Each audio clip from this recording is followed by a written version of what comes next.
The update 1.14 Common Test is about to start. It contains many new features that will bring diversity and create new goals for players.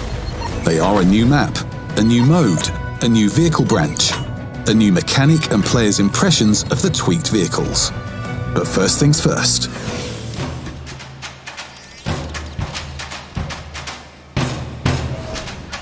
The map with the working title Japanese Port has been in development for quite some time. It has been carefully refined and has undergone many closed tests. Now it's time for its debut on the Common Test under a new name, Safe Haven.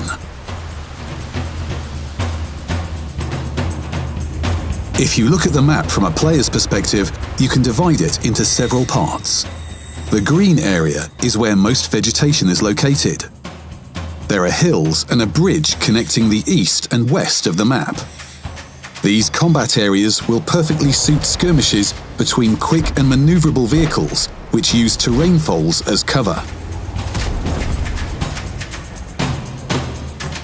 The port part of the map includes a bay, repair quays, trading piers, docked ships, and many cargo containers that create cover for positional firing.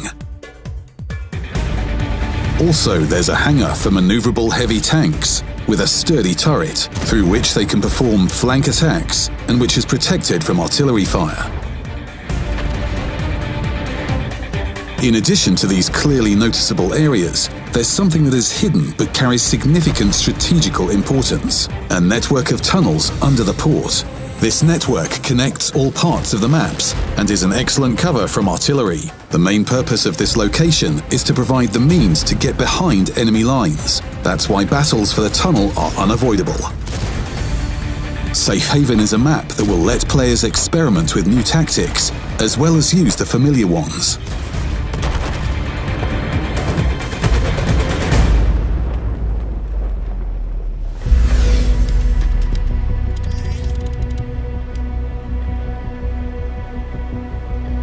The new branch of Czechoslovakian heavy tanks includes 4 researchable vehicles. It branches off the Tier 6 medium tank, and the first vehicle is the VZ-44-1. It has pretty good dynamics with decent armor for its tier. Its gun is reminiscent of that of a medium tank, but with good damage per shot. Tier 8 is occupied by the TNH-105-1000. The vehicle is better armoured, mainly due to the screens on its turret. It's also the vehicle with the main feature of Czechoslovakian heavy tanks, the choice of 2 great guns. Depending on your playstyle, you can select either a 2-shell autoloader or a cyclic gun. The Tier 9 TNHT VZ-51, in addition to this feature, also has stronger armour and has more comfortable gun handling. The crown of the Czechoslovakian branch at Tier 10 is the VZ-55.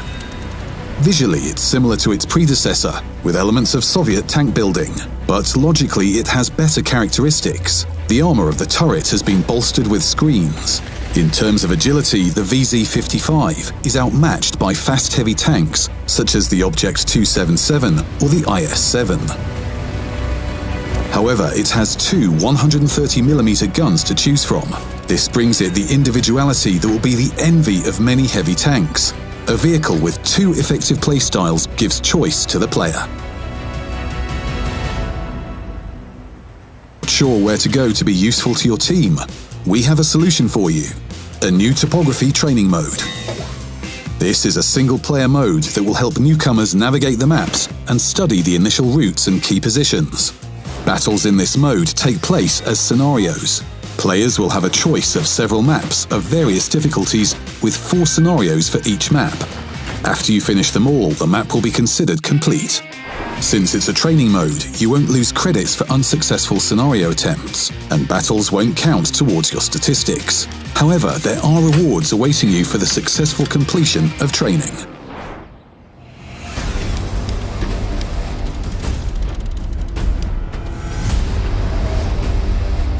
We continue setting the characteristics of premium vehicles to update them for the current realities of random battles. The American Mastodon, the T-34, now has more comfortable gun handling and better maneuverability.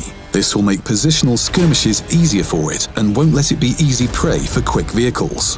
The AMX CDC will cause damage from distance more confidently due to improved aiming time and gun stabilization, while the increased reverse speed will let it avoid unnecessary damage when firing from behind cover. The next 4 medium tanks, despite being of different nations, have an American background. They also have something in common in terms of gameplay, which is why they got adjustments of a similar nature: more comfortable gun handling and, in some cases, increased firepower. Finally, the following 7 vehicles with preferential matchmaking have a common armor penetration value with standard shells, 186mm. So it was logically changed for all of them. Currently, this parameter has been increased by 10mm, which makes firing at enemy weak spots a bit easier. Although you still need to aim properly there.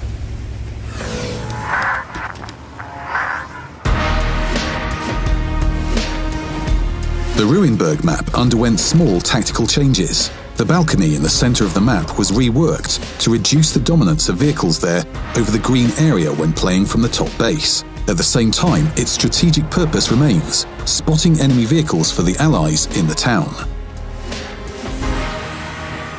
Also, the awaited changes to the conditions of personal missions for artillery will be added to the second iteration of the common test. Changes were made to the more difficult missions that significantly influence the general progress of personal missions. For example, the missions from the second part of the first campaign. The main criteria for changes were the artillery parameters that were adjusted in Update 1.13, damage and amount of stun. However, since SPGs can still effectively cause damage and stun, these changes are not drastic. We will continue to gather statistics and analyze the situation on the battlefield. And for now, try out the other new features of the upcoming update. For example, a new frontline season that will start very soon. It will differ from previous ones with a new balance and new reserves. Watch a separate video on our channel to learn more details about this popular mode. Take part in testing and share your feedback. Thanks for helping us make the game even better. Good luck on the battlefield.